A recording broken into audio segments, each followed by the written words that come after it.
There's a Dave Ramsey quote, and I always give credit as well to one of my clients, Brandon Osterbine, amazing guy out here in Virginia, law firm owner, and he likes to quote Dave Ramsey on the "to be unclear is to be unkind." Hmm. Lack of clarity is absolute cruelty to the team. Now, this kind of brings in like a sub leadership lesson, which is you will mess up a lot at leadership. All of us will mess up constantly at leadership. You won't be a perfect leader because you read a book, right? That just doesn't happen. You put in practice reps on leadership, and those practice reps collide with the fact there's a real live human being on the other side of those relationships. So let's say you come to a point where there's a team member who is underperforming, and they're underperforming because you as a leader didn't really tell them what you wanted and set a high enough standard at the beginning of the relationship. And so they never played up to their full potential. All of a sudden you're thinking, well, they didn't play up to their full potential. I can't have that here. So I'm going to terminate this team member's employment with the firm. Realistically, you failed as a leader in that moment, and it cost that person his or her job. And you have to accept that that is one of the costs of leadership. It's very difficult, but you do no favors to the person on the other side by keeping them employed and failing at their job. They need an opportunity to go thrive somewhere else. You need an opportunity to bring in a team member who will thrive. Welcome to the Free Lawyer Podcast. I'm your host, Gary Miles. The Free Lawyer Podcast is designed for the lawyer, entrepreneur, or professional who is in some way unfulfilled, stressed, or stuck, and is looking for something better. We will discuss various blocks that limit us from achieving the personal freedom that we all desire, but have not yet fully experienced. And we will give actionable steps to free yourself from them. Are you looking to achieve a new level of success? If so, this podcast is for you.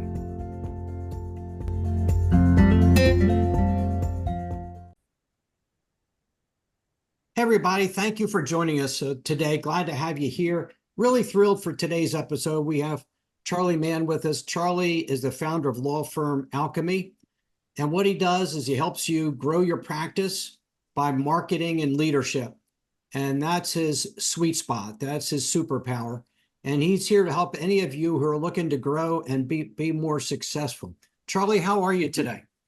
I'm doing really, really well, Gary. How about yourself? Doing awesome. It's a beautiful day here in Pinehurst. And There you go. later today, I think I'm going to go out and enjoy the sunshine. So Charlie, tell me a little bit about your professional journey to get to where you are today. Sure. So I started out actually as a theater major in college. So I come from a very different non-entrepreneurial background, and that's kind of the most fun for me in working with attorneys, law firm owners, is both sides often come from non-entrepreneurial backgrounds. And in learning to become an entrepreneur, it's this brand new tool set that I started learning when I first worked for Ben Glass over at Great Legal Marketing and his law firm, Ben Glass Law, and then started studying Dan Kennedy, the John Carltons of the world, John Caples, Jay Abraham, Napoleon Hill, a lot of these classic, the Carnegie books and everything, all these classic success literature pieces. And over the years in working with law firm owners, really fell in love with, how do you actually grow this thing and separate, and I will probably get into it at some point, I always do, but separate your identity as, say, a lawyer from your identity as an entrepreneur and business owner. And it's kind of it would be a very long story to tell the entirety of the identity journey, but I'll just tell you, I moved around a lot as a kid. I was an actor for a while. Both of those things invite a lot of exploration of who you are at your core and what your core identity is. And these days, I really like to say that my biggest focus with the law firm owners is let's unpack who you are and who you are becoming. And then let's create a space where you can be that person by building your entrepreneurial skill set. So that way you become confident in that part of your identity. Yeah. So today you coach law firms on what topics or what skill set?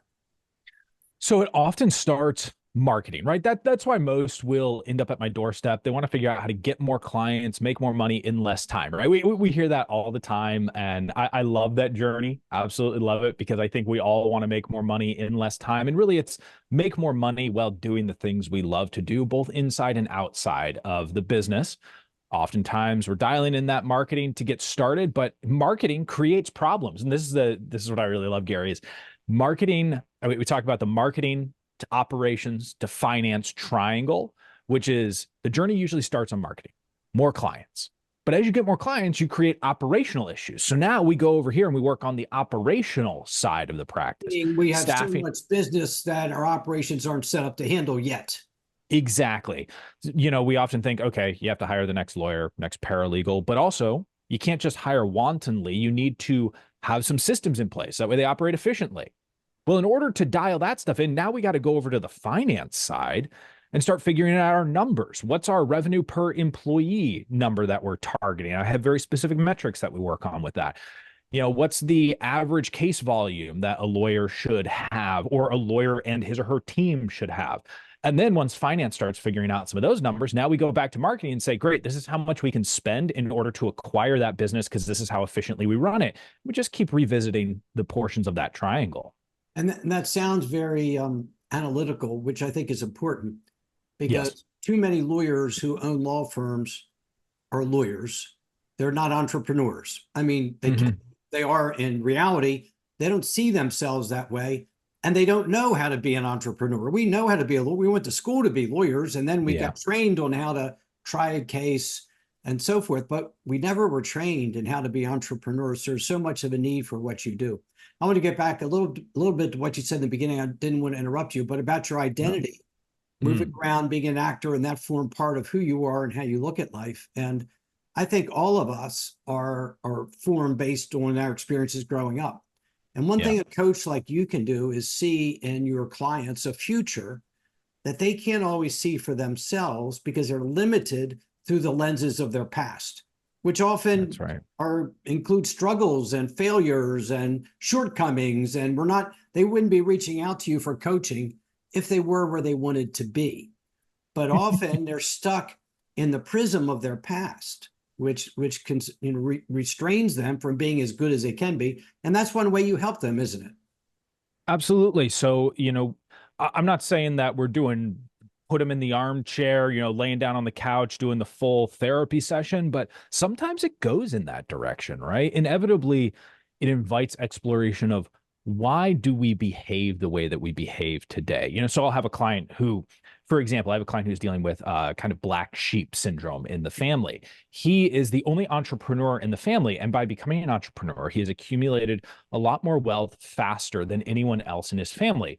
And what it's done is create some hangups where there's almost this feeling of, well, they're already starting to kind of say, oh, you bought the new really nice grill, didn't you? Right. And he's getting that stuff and he's starting to pull his punches on growing the firm. And so we talk about that type of issue. Like what drives that? What did you expect? He's afraid to be that successful because he don't want to be judged by others in his family who may not be. And I call them dream stealers.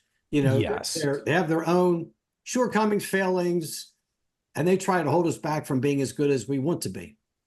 Absolutely. And so we're going through like, why is that person, and it's tough when you're talking about family, right? Why is their opinion valid? Why does what they say need to be where you go? And it gets in the idea of, well, they're family, right? And they're going to come over to my house. They're going to see the stuff. And it's just, why are you taking it personally when they say that? Is what they say and this is kind of like we're cutting to the end of the story, is the idea of, is what they are saying a reflection of you, or is it really a reflection of the person who's saying those things? Because dream stealer, but also they probably have dreams that they just decided not to pursue because they thought it wasn't going to be possible for them. And they're quietly wrestling with that pain. Don't let their pain be your pain at the same time. Because look, as an entrepreneur, you have plenty of pain to deal with within the practice. Let's not deal with the emotional burden of all the people who surround us. And let's follow that old Jim Rohn quote of, you are the average of the 5 people you hang out with the most, and find people who build you up. Right. Absolutely. I try very hard to just stay away from negative people. I just let them, I don't resist them. I don't judge them. I just let them be. And I choose to be with someone like yourself, who's very positive and very uplifting. What are some of the most common challenges that law firm owners face when they want to scale their business? And how do you help them manage those obstacles? You know, one of the earliest things that we have, let's assume that there's a level of agreement where, because if they're coming to my doorstep, they understand there's some type of issue. They're either on they're usually on a plateau, or they've seen some type of downslide recently in the practice. They spent the last 2 years, they're hovering at $650,000 a year in revenue, and they just can't seem to escape that area. So they come to me understanding that they need to do the marketing, they need to figure out some type of hiring plan. One of the first obstacles that we encounter is absolutism. So absolutism is like my great foe in life. It's this idea that they've been sold a lot of potential solutions that say that there's only one way to do this. And if you do it any other way, I promise you that other way is the wrong way. And Gary, you and I both know that that is a phenomenal sales tool. Absolutism helps sell. Unfortunately, it often damages the end user. So if they've been told like, oh, what? You're not using short form video? Are you crazy? That you have to use short form video. It's the only way to grow. It's no. There's not one way to grow. And that's the hardest part. We have to find out the method of growing that is right for your practice, which includes you as the leader of the firm. It includes the business structure that you have and the ideal clients that you're trying to bring on board. And until we do that type of investigation, we can't decide what the strategy is. We can't decide what software you need to use. You know, there's something that I like to say is software is not a strategy. A platform is not a strategy. You just decide your strategy, then we go and find the tools to execute on it. And so I see that as the biggest challenge. They've read a business book recently. They told them, they had this big revelation, right? Oh, I have to do it this. Oh, I finally see what's missing in my practice. Well, are you sure that that's actually important to your practice, or were you just sold on an idea? So we have to decouple a lot of that early on. And when you talk about this is not a strategy, that is not a strategy, what do you mean by a strategy? What is the concept of strategy? So the concept of strategy is, so we'll divide into strategy and tactics, right? So let's say a strategy is we're going to dominate a platform, right? That's one of the baseline strategies that I'll often teach a client. We're going to dominate on a single platform.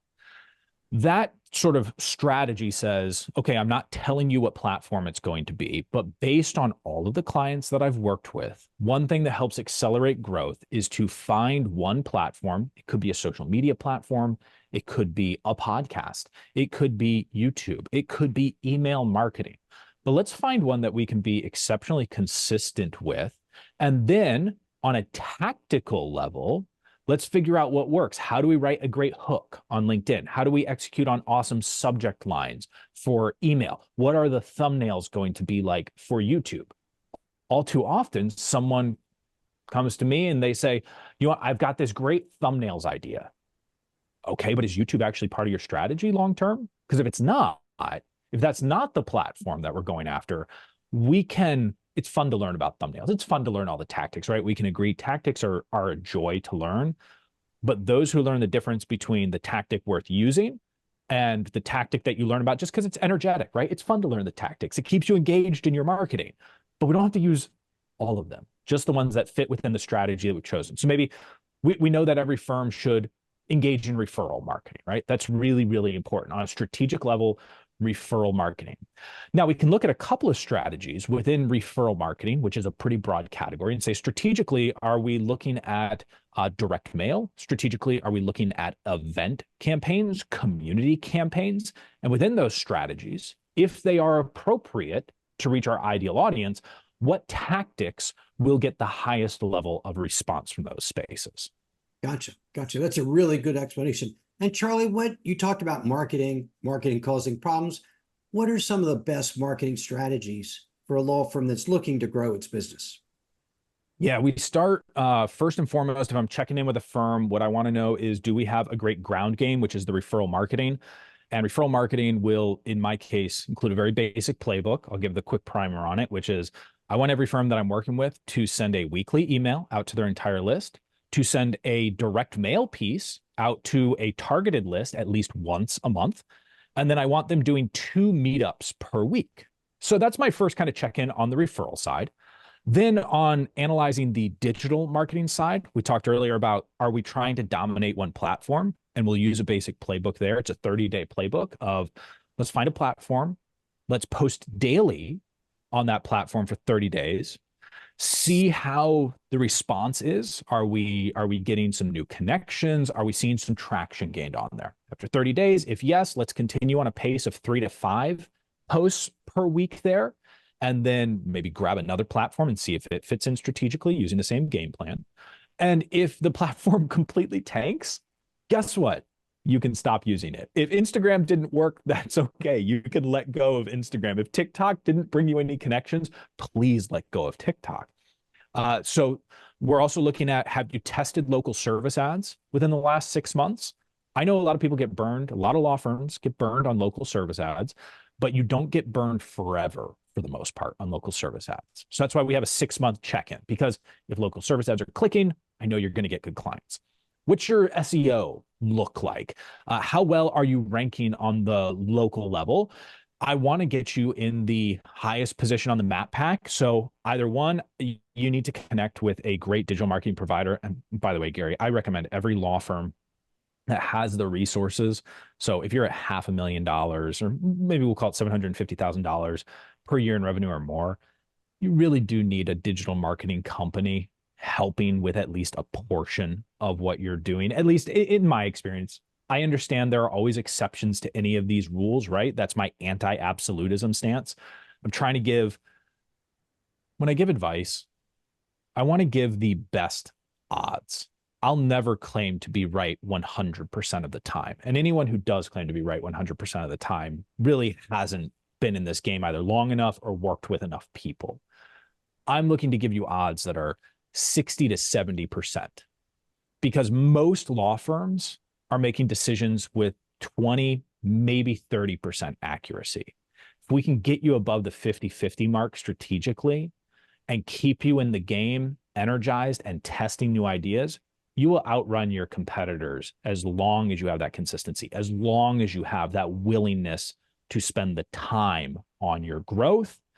And so we're going to look at, getting back to the plan, we're going to look at that as digital marketing assets. And then some firms obviously broadcast. So like if you're a personal injury firm that's above somewhere between $3 to $4 million, what's your broadcast advertising strategy, your larger media strategy? I didn't know that billboards and TV and radio got a pretty bad rap during the last decade, during the 2010s. Fortunately, what we're seeing is a level of maturity about marketing these days that says marketing is an and game.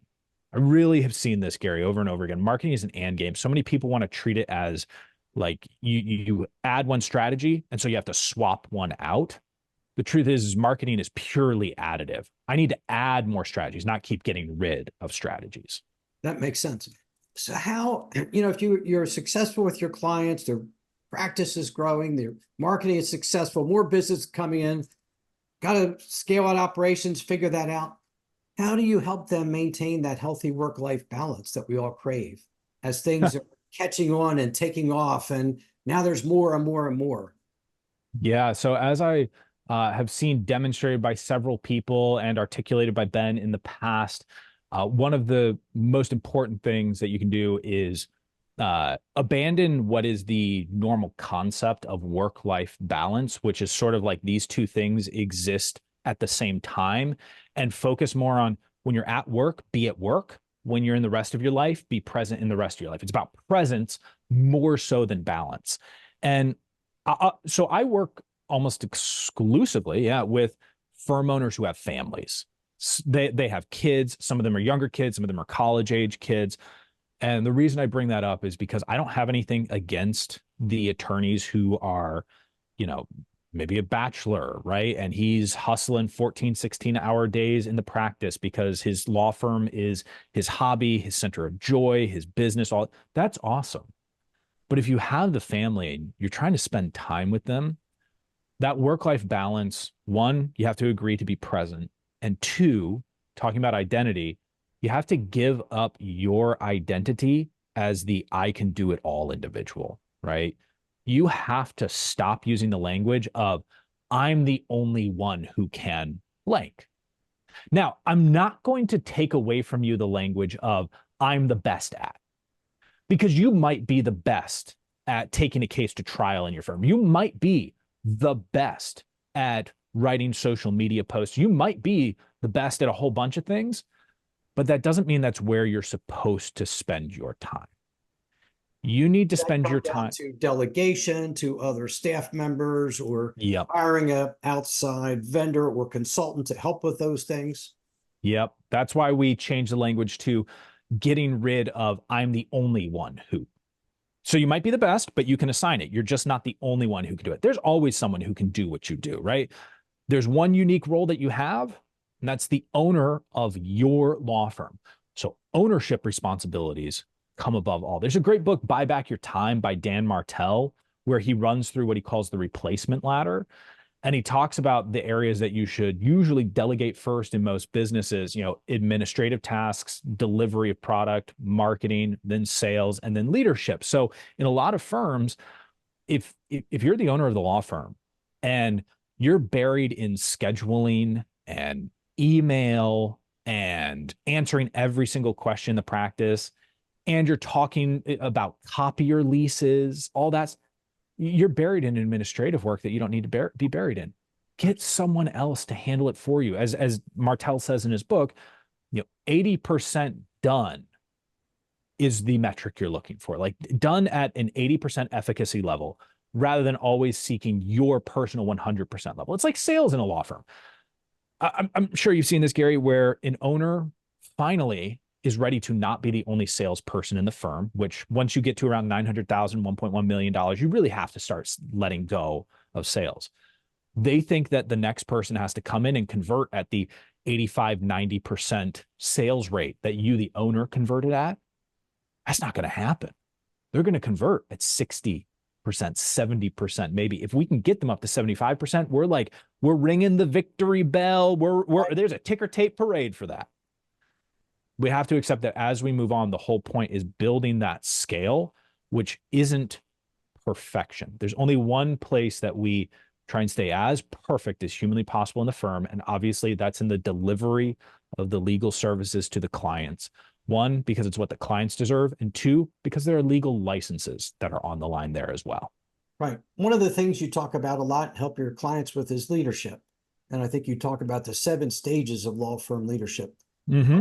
About how you help clients be better leaders, because I hear so much, too much, not from any of your clients, about folks working in a toxic law office where the leadership model is one of blame and anger and fear, and none of which, of course, make for good leaders. So how do you help your clients with leadership, and what do you coach them on? One of the key things that we work on with leadership early on is one, make the ask. And I'll talk about that in just a moment. And the other one is radical candor, which is different from honesty. So the make the ask on leadership is the biggest flaw a lot of leaders have is they expect people to read their mind. And this makes me think of marriage, right? We want our spouse to read our mind. And that's the source of a lot of friction and tension in relationships. And it's the same for a leader and your team. They truly can't read your mind. So we have to do a couple of things there. One, you need to make the ask. If there's something that you want done, oftentimes a leader gets frustrated because they didn't make the ask early enough, thinking the person would just simply know what to do. It's like, why didn't you say something when you knew what you wanted? That's a level of cruelty to your team. There's a Dave Ramsey quote, and I always give credit as well to one of my clients, Brandon Osterbein, amazing guy out here in Virginia, law firm owner. And he likes to quote Dave Ramsey on the, to be unclear is to be unkind. Lack of clarity is absolute cruelty to the team. Now, this kind of brings in like a sub leadership lesson, which is you will mess up a lot at leadership. All of us will mess up constantly at leadership. You won't be a perfect leader because you read a book, right? That just doesn't happen. you put in practice reps on leadership. And those practice reps collide with the fact there's a real live human being on the other side of those relationships. So let's say you come to a point where there's a team member who is underperforming, and they're underperforming because you as a leader didn't really tell them what you wanted and set a high enough standard at the beginning of the relationship. And so they never played up to their full potential. All of a sudden you're thinking, well, they didn't play up to their full potential. I can't have that here.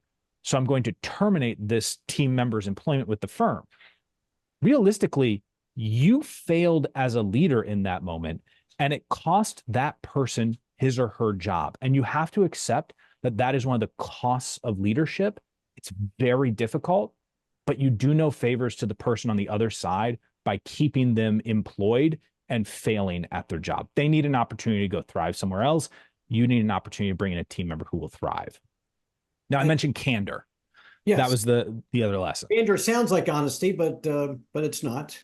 It's different. Candor is ahead of honesty. Candor is saying the next level that honesty doesn't express. So honesty is, I'm telling you the truth based on the question that you just asked.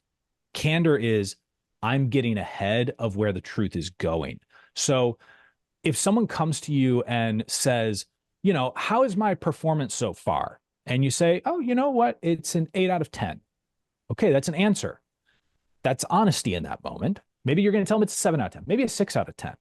Candor is then saying, right now it's a 7 out of 10.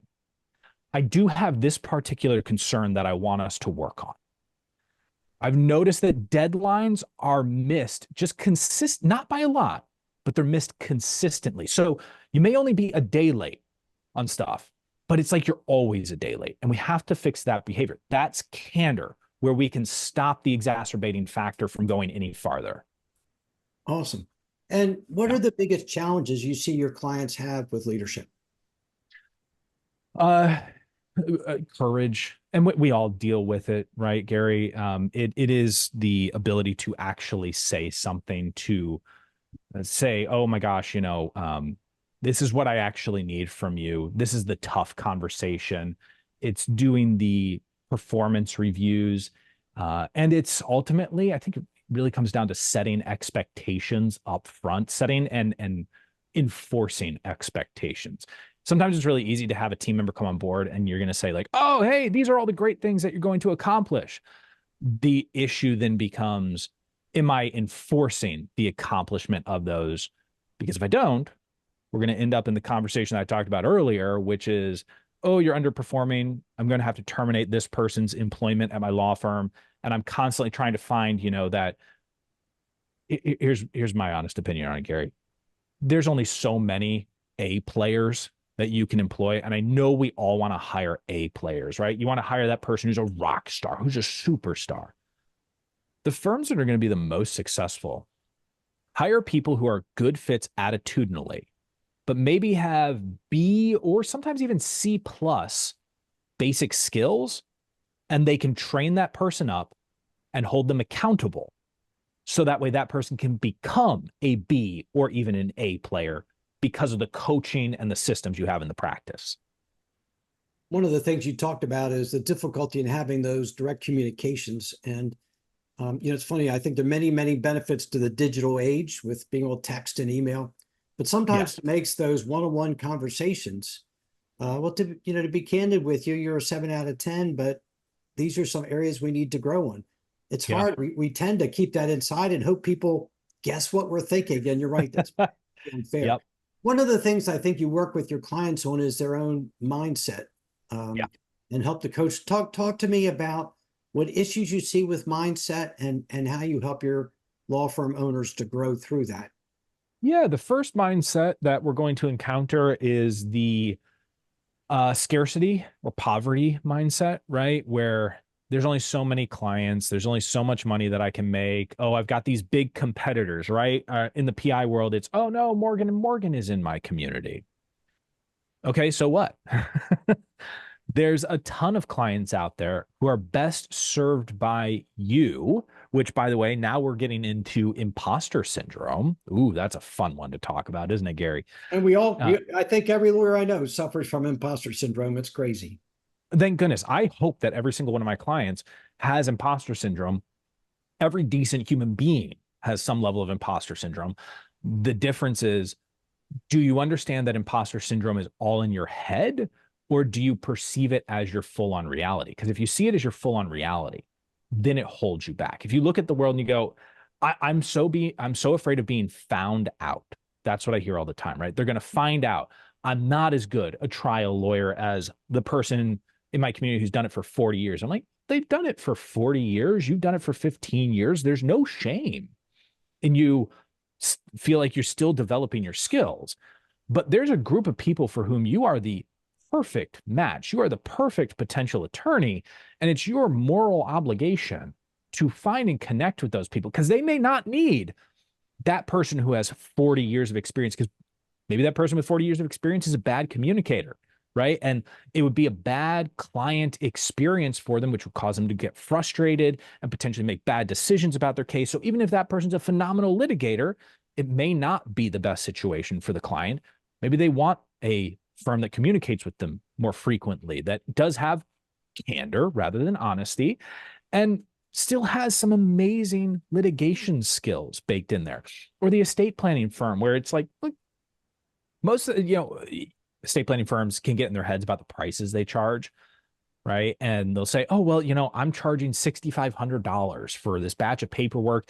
And honestly, those people down the road, they're charging $4,000, and, it's still pretty good stuff. And I can't get out of my own way. And there's that poverty mindset setting in, and they're saying, oh, I'm going to keep charging less and less and less. And it becomes a race to the bottom. And in that moment, you have to grab them, right? You have to grab that person and say, you have value. Let's be real. If I were to ask you how much time and detail goes into these plans versus how much goes into that $4,000 plan, you know why you're charging $6,500. Let's get your head screwed back on right. Let's focus on talking about the value that that you provide. And now, once you've had the opportunity, and this is where coaching has this, and it's one of the reasons I named the company this, it has this alchemical function for an individual, is they start talking through the value they create. And by the end of the conversation, they go, why am I not charging $8,000, $10,000 for this plan? You're like, yes, there we go. Now you can march back into those consults. So how do you help your law firm owner clients manage their mindset and get to a more positive place, and where they're not always questioning themselves or worry about pleasing everybody and resisting circumstances they can't change? Reflection on past experiences, right? It's when you did blank, what was the result? And every firm owner that I work with, because most of them have owned a firm for at least 5 years now, some of them have owned their firm for a couple of decades. For all of them, I could basically look them dead in the eyes and say, you navigated a law firm through COVID. There's nothing you cannot conquer. And sometimes they just need the reminder of what they have done, what they have accomplished, which they previously thought impossible, in order for them to realize, oh, it's just one more impossible thing. I do impossible things all the time. And that recreates that level of confidence for them. Charlie, what do you anticipate for the future in the legal market? What trends or developments do you see happening in the legal profession down the road? I wish I had the most original statement here, but I'm going to go with what are the two big tsunamis that we know exist, because ignoring tsunamis is a pretty silly thing to do. And of course, those are AI and private equity, private capital entering the market. Obviously, we have it in Arizona. That's the main testing ground that we have right now, but we're seeing some feature creep in other states. I think there's going to be a lot of discussion about reciprocity with a state like Arizona. And so if someone's invested in Arizona, as that law firm potentially expands in other states, what does that mean as it goes into other states? And I think that's going to be one of the ways that you'll see private equity grow. And when private equity enters, I'm not going to say it's all going to come up roses, right? That would be a lie. That would be absolutism.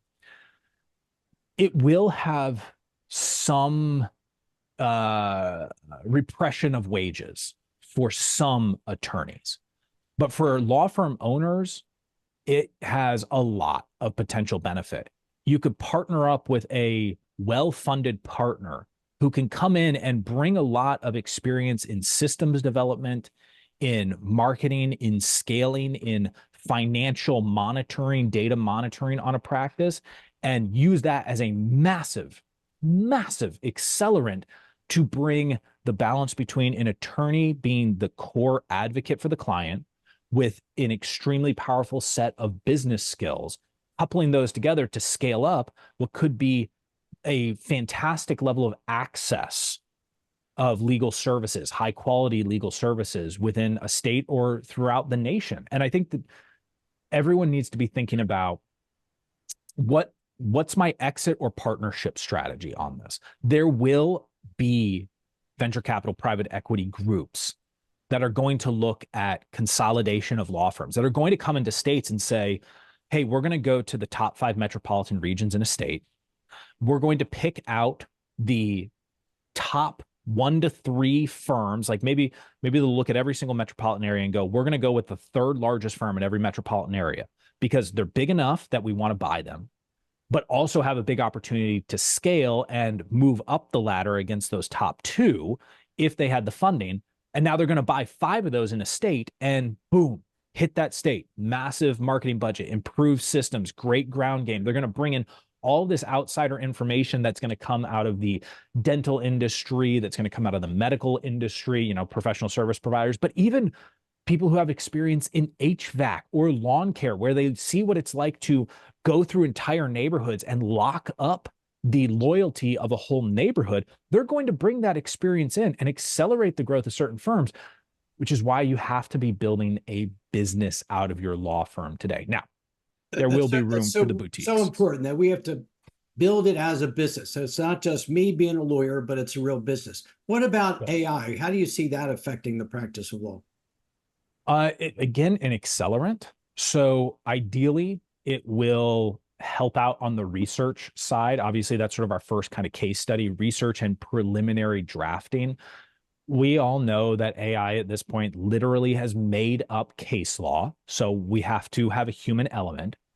It is a little funny for people to think that AI won't overcome that issue. It absolutely will. People never expected the current internet to be what it is today. Like a lot of people thought it was going to kind of stop around the late 90s. Like, oh, yeah, we got this sort of rudimentary human curated search engine experience on Yahoo and Google. No one expected those algorithms to become as complex as they are. AI will be able to start handling drafting. It will be able to do heavy research for you, which means every attorney, every paralegal, get better at the high-level strategic skills, get better at managing the human relationships with clients, because if you are only paid for what you do rather than what you know, and even more importantly, who you know, you will be the first in the legal profession to lose out. Yeah, it's important that we see the value of the service we provide, not only how many hours we spent, because effective use of AI will reduce the number of hours we spend. And if we're billing by the hour, we're going to end up losing in that sense. But we have to look at the value we provide to our clients. 100%. Getting their divorce done more efficiently, more quickly on their behalf, which is a value to the client. The client would always rather have it done more quickly than more slowly. And we need to start looking at the value instead of the number of hours, seems to me. Yeah, you look at the value argument that you're making is exactly right, Gary. That's so important. You'll charge by value rather than just the amount of work that you're going to do, right? Quantity will become less important. Quality will be even more important. And part of that will be the quality of the, let's go to an original word here within the legal profession, quality of the counsel you provide to your clients. So let's say the AI has suggested a particular case strategy. Well, you still need to go and communicate with the client and get them to agree to it. And you can go to them and say, look, the AI suggests this is a 62% odds in our favor. And that's the highest odds that we see it turn out for this strategy. However, here are the couple of reasons it could fail. Here are the couple of reasons it could succeed. Does this strategy then match up with, quite frankly, the strengths of the client? So let's think about it from a litigation. Someone might have to be deposed, may have to be questioned in court, right? Examined in court. And that individual has a really high level of public appearance anxiety. Maybe for the sake of risk mitigation here, the real advice, because we see it in the human connection, is to say that may be our best odds, but I'm going to recommend that we focus on a solid pre-litigation settlement strategy rather than forcibly taking this to trial, because I think it's going to cause a lot of stress. And what the AI can't see is the overall turmoil it's going to cause for you and the additional risk of putting you on the stand. Yeah, that's the value of counsel, like you said, using our analytical abilities to process the information that AI may give us. Charlie, you may know I call this podcast the Free Lawyer Podcast because it's about how we can create personal freedom in our lives. And I know that's your goal for your clients. What does true personal freedom mean to you, Charlie? It's interesting. I was just at a mastermind where we were talking about this idea of time freedom, location freedom, financial freedom. And true freedom, obviously, it's in the eye of the beholder. What I look at it is the ability to go through life consistently executing on the principles that matter most to you. And if one of those principles, for example, is I spend an extraordinary amount of time with family, then freedom looks like saying no to the distractions and interruptions that get in the way. It's the freedom to say no financially to, okay, there's a big financial opportunity, but I'm not going to be living the life I really want to live. It's I'm someone who really values travel. I love being able to go abroad. So someone comes to you and says, look, I would love to employ you, right? And most of the firm owners, they have no interest in becoming employees, but maybe they do. And someone goes, I'm going to pay you $500,000, $750,000, $1 million a year. You're going to be employed. And now you're going to have a vacation policy, right? And maybe at the firm you own, you're quote unquote only making $200,000 a year. Well, are you willing freedom, which in this case is only in the mind? Are you willing to say no to that big financial windfall because it goes against what you want to do with your life? And that's what freedom looks like. Yeah, knowing our values, and I always like the saying, to thine own self be true. What is we're looking for and what's important to us. Charlie, thank you so much for your incredible insights today, but also for all you do to help so many lawyers grow their law firms, but also be happier, have a better mindset, and be better leaders. Charlie, for those who are interested, how can they best get in touch with you? Absolutely. So I will recommend what most people love is we have that referral strategy that I talked about earlier. We have our $500,000 referral playbook, which is a $500,000 referral strategy built on what we talked about earlier. And if you go to lawfirmalchemy.com/referrals, there's a free download of that referral marketing playbook there. So lawfirmalchemy.com/referrals. So if you want to go and pick that up, it really will get you fully primed to not just learn about, but execute on that full referral marketing strategy. Great. Charlie, thank you so much for your time today. I really appreciate you. Gary, thank you so much for having me on and for having this show. And as you said to me, I'll say back to you for all that you are doing for the legal community as well. Wow. Thank you so much, Charlie. And to all you listening today, we appreciate you. Thank you for being here. And as always, please be well, be safe, and be free. Thank you so much for listening to today's episode of the Free Lawyer Podcast. Wherever you are listening, if you enjoyed what I shared, please leave me a rating and review. I would appreciate hearing more about what you like best and what topics you might like me to cover in future episodes. If you are interested in experiencing a more fulfilling and a more successful life, please contact me at www.garymiles.net, where you can schedule a free discovery call with me so I can learn more about you, your challenges, and your dreams. I appreciate each and every one of you and have a great rest of your day. Thanks to all of you for your support.